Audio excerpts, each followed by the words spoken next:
Greetings to everybody here. Welcome, and a wish of a great peace among everyone here that's gathered. My name is Dogo, Alex McComber, and I'm Bear Clan from Ganawagi Mohawk territory. I'm Ganyankahaga.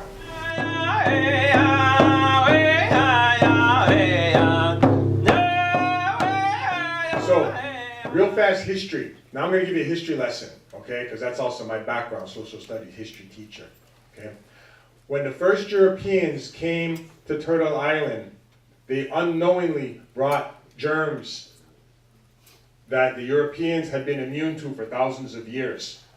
And so when they came, smallpox and about 10 or 11 other diseases swept across Turtle Island. So that's the first contact. It wasn't intentional until Lord Jeffrey Amherst in 1763 sent smallpox blankets to the people of Ganawagi.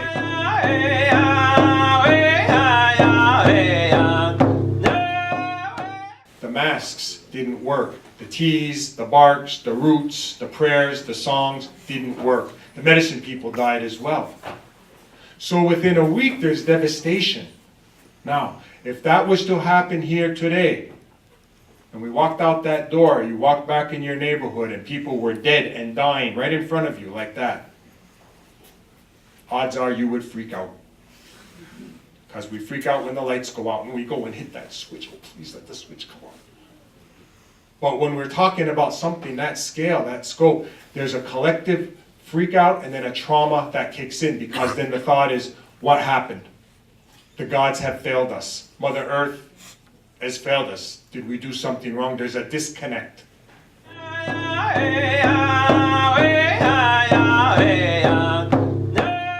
So it creates a short circuit. And what fills that void are the missionaries, who then come in and say, you see, you don't believe in Jesus, you don't believe in the cross, that is your Savior.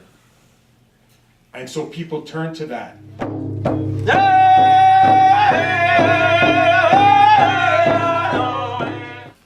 The first treaty in North America is between the Iroquois Confederacy and the Dutch, and it's called the Two-Row Wampum. Okay, you may have seen very, very simple banner of a purple background with two parallel white stripes.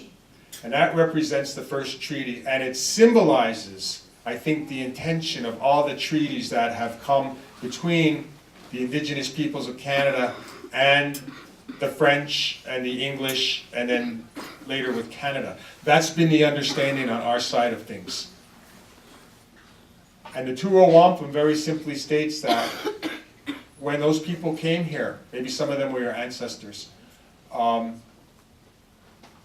people welcomed them and said, yeah, this land is here to be shared with respect and with love, to use, not abuse, but there's two boats in this water, and we'll each stay in our own boat, and within our own boats will contain our ways, our ceremonies, our traditions, the way we do things, and we'll respect that as we travel together, equals, across life in Turtle Island. And this was reaffirmed later in the 18th century, 1700s, with the Silver Covenant chain and Gold Covenant chain. So I'm giving you some history here, with the French and with the English. We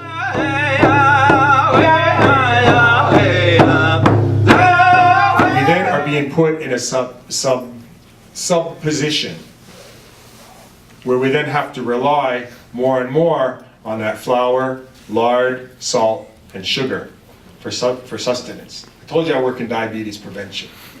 You know, those we call those the four white gifts.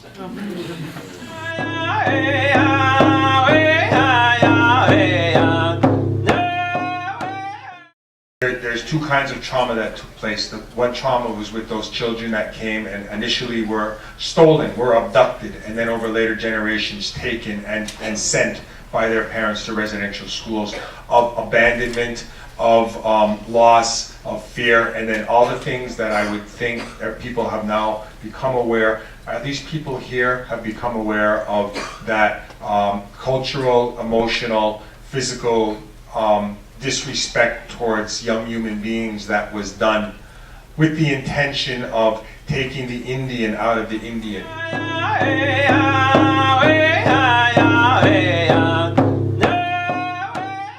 I certainly tip my hat and acknowledge the ladies that started this Idle No More movement, because the government, the present government today, pushed through legislation without consultation, which, how many people here are Canadian citizens? Raise your hands and look around. Raise them up higher, Canadian citizens, and look around, okay?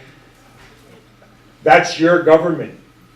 That's your country, okay? And you have to be aware of that's what your government's doing, because that's your rights that are being trampled.